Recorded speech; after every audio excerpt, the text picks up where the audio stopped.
What up, YouTube? What up, Twitch? We're gonna watch huge Twitch drama. There's a lot of Twitch drama going on right now that even me myself I can't even keep up. Like there's just so much drama going on, and I want to just see what's going on. And Charlie is the best. He's the best guy to hear from. So if you guys haven't even just drop a star, drop a like. Yeah, let's do this. Right now, the current state Charlie, of Twitch is like a bag of dog shit on fire. It is a complete disaster. It's like the most degenerate reality TV show program ever broadcast, and the entire internet can't look away, myself included. I wanted to break down every single plot line going on in the Twitch drama sphere, but that would consist of more chapters than a Harry Potter book to it. Every single day, a new bomb gets dropped. Every time you go to sleep, you'll wake up as if Santa Claus visited you, and instead of putting presents under the tree, he put coal and drama in your stocking. And for a lot of people that enjoy watching a shit show from the sideline, that's better than any Christmas present you could ever get, I suppose. So overall, I just thought it'd be helpful to be like an almanac here, a little guide to help you navigate through this wild web of wackiness that's been going on Twitch with this crazy soap opera. So I'm going to try and enter into a flow state here and explain it all as best and as quickly as I can.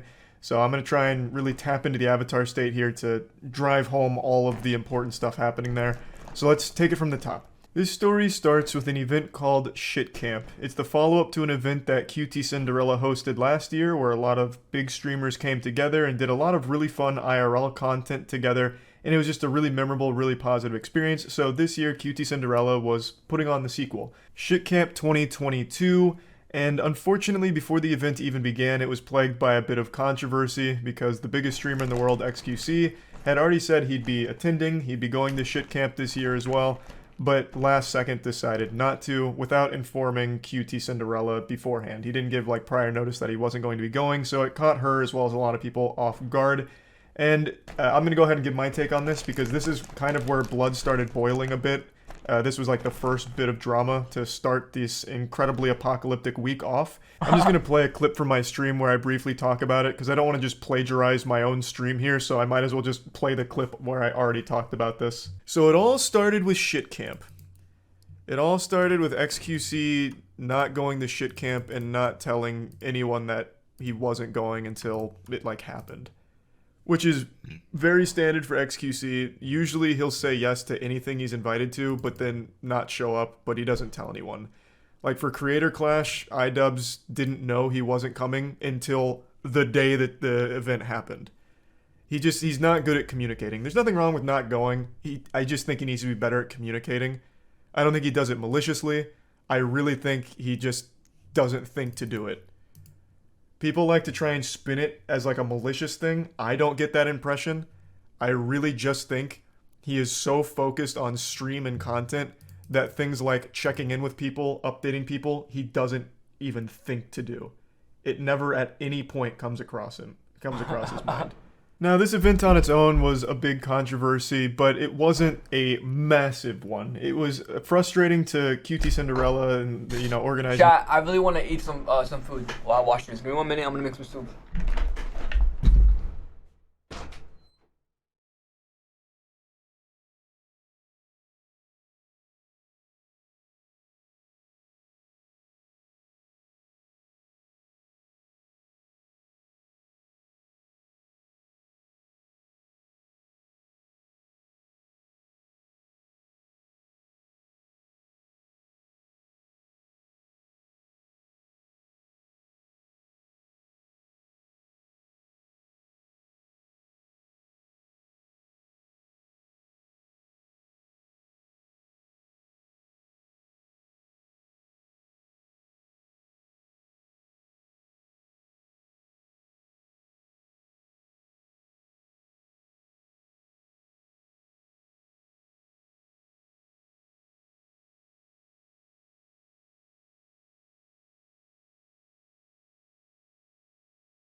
Okay. I got my soup, chat. I got my soup. I got my soup.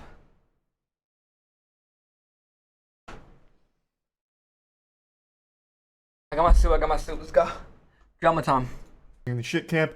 But overall, I think everyone walked away from this situation still on decent terms with one another. But it really set in motion a series of events that ended in an absolutely cataclysmic disaster for streamers. And it can all be traced back to one single event that happened at shit camp that was nobody's fault. Just a pure, innocent accident. A force of nature that no one could have stopped. E-Rob. E-Rob is another big streamer, and E-Rob attended shit camp. E-Rob made a joking threat to one of his longtime viewers in a chat. I believe it was offline chat. E-Rob made a joke about beating him up at TwitchCon. And Twitch banned E-Rob for this. He got a 7-day ban for joking with one of his viewers about beating his ass. And then Twitch eventually revisited this ban not long after issuing it, and they decided to increase the duration from 7 days to 30 days. E-Rob received a 30-day ban for joking with one of his viewers about beating them up at TwitchCon. And that's where everything went to shit. That's where we shifted to a different dimension of pure darkness, sadness, and filth.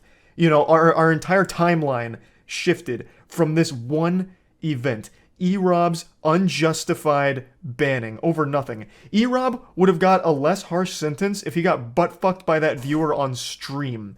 We just saw Twitch give a 7-day ban to that girl that had sex on stream. E-Rob would have been better off filming a fucking sex tape live on stream with that viewer. He would have got a less harsh ban. Such an unbelievably silly ban, and this event was a lot like the assassination of Archduke Franz Ferdinand and how that event helped kick off World War I.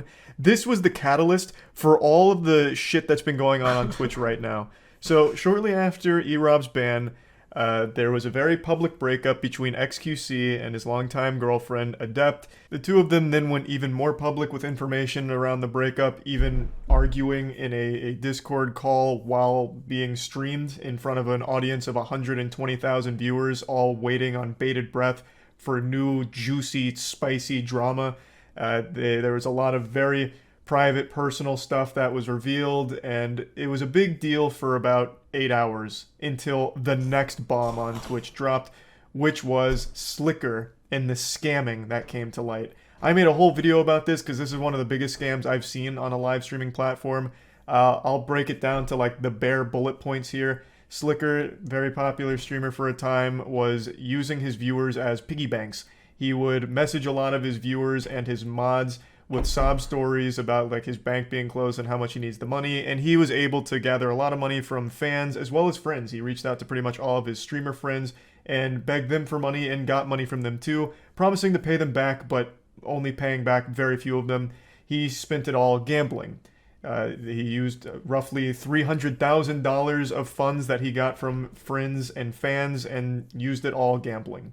So that all came to light, which then overshadowed the breakup stuff and the Slicker scam being the biggest news on the platform until the next day. That had about 24 hours worth of being Twitch's biggest controversy, so that had a pretty good run, all things considered. There was a lot of longevity there.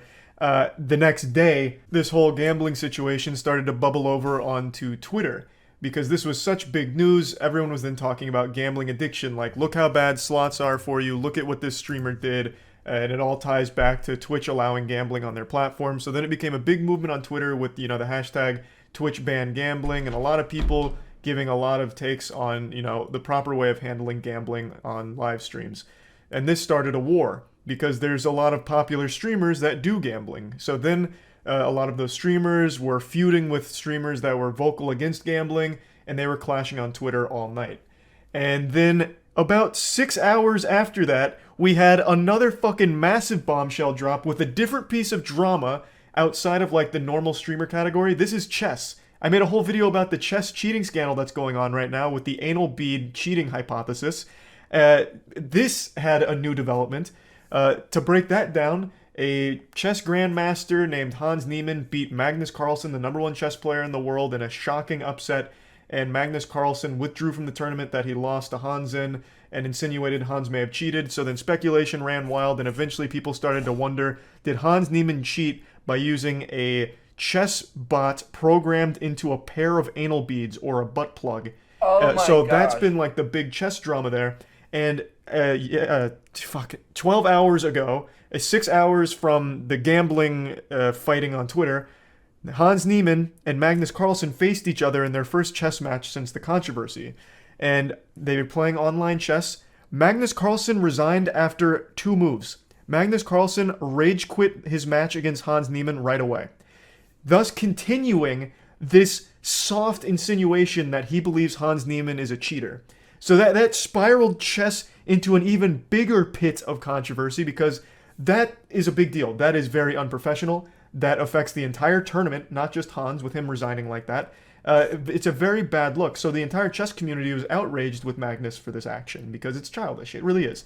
To be that salty, mauled that hard, and still not have the confidence to say with your chest, Hans Niemann is a cheater and I refuse to play against him, it's a bad look. If you really believes he's a cheater, say it, and don't just go into the tournament and then rage quit and fuck it up for everyone else. It's very simple. If it was anyone besides Magnus, the repercussions here would be extreme. But Magnus gets a pass because he's the #1 player in the world, but the chess community isn't happy about it, and that's a still developing story, but that's the latest in the anal bead conspiracy for chess cheating. And that was the hottest news on Twitch, because it was broadcast on Twitch. But that was the hottest news in Twitch drama for only about 4 hours. Because 4 hours after that, the fighting on Twitter reached an absolutely crazy climax. After getting into a disagreement with fellow streamers on Twitter, Trainwrecks TV released this tweet here, which made hefty accusations about one of the largest streamers being complacent in a cover-up of a sexual assault. This, of course, is a massive deal. This is no longer just petty internet drama. Sexual assault is a crime, and it is something that should never be taken lightly. So this kind of accusation clearly had a massive effect on the entire platform, and throughout the course of the night, over like a 4-hour period, a lot of clips were surfacing. The victim of this story that Train was alluding to in the tweets also spoke out and went live to explain the story. If you'd like to understand more of it, I'd recommend going to her Twitter or watching her VOD. Her name is Adriana Lee. I'm not going to go into detail about this story in the video here, because it's not just petty, goofy internet drama when it's dealing with something this serious. Obviously, this situation was a massive deal on the platform, and as of right now, it is still developing. And as I'm making this video, yet another massive bomb has dropped on Twitch that is creating drama. That was crazy. Twitch put out an official statement on their stance on gambling, and it seems like they have outright banned any kind of gambling involving slots and shit like that, which was their main category for gambling. In their statement, they said they're making an update to their policy effective October 18th that'll prohibit the streaming of gambling sites that include slots, roulette, or dice games that aren't licensed either in the US or other jurisdictions that provide sufficient consumer protection. These sites include stake.com, rollbit, dualbit, roobet. However, we may identify others as we move forward. We will continue to allow websites that focus on sports betting, fantasy sports, and poker. So, for those that don't know, gambling on Twitch has been an absolutely massive category for quite some time now, specifically slots. That's where most of all of the gambling streams take place, in the slots category. And the biggest sponsor of gambling streams on Twitch is stake.com. The fact that Twitch put stake.com in their statement by name is huge. They are paying millions upon millions of dollars for streamers to gamble on their site. They have so much sponsorship money that they've tossed around on Twitch, and the fact that they are now prohibited immediately cuts that entire thing off. I truly never thought Twitch would outright ban gambling like that. Now, of course, they did allow exceptions for like poker, sports betting, and fantasy sports, but I genuinely never thought that they would cut off slots, roulette, and everything there. That is a wild, big dick move there that is going to cause at least a month worth of controversy on the platform, because there's a lot of gambling streamers that just lost massive amounts of money from their stake.com sponsorship deal, as well as just content, because streaming slots for a lot of streamers was the main source of their content for a while now. So that's just going to be a huge change for a lot of people on there, not only streamers but viewers, because there's a ton of viewers that only watch gambling content. So this that whole situation there, that's a game changer. That's fucked So up. it has been a fucking crazy week on Twitch. It's fucking wild. Hopefully this caught all of you up to speed. I gave you like the bare bones essentials to every story that's been going on recently. That's about it. See ya. Damn, bro, that was about it. Okay. I honestly expected it to be worse, but it's not that bad. I thought it was gonna be worse. I already knew about most of the things. I didn't know about the Slicker guide. So I'm gonna watch the I'm gonna watch that video right now. It's fucked up, bro. These people have platforms.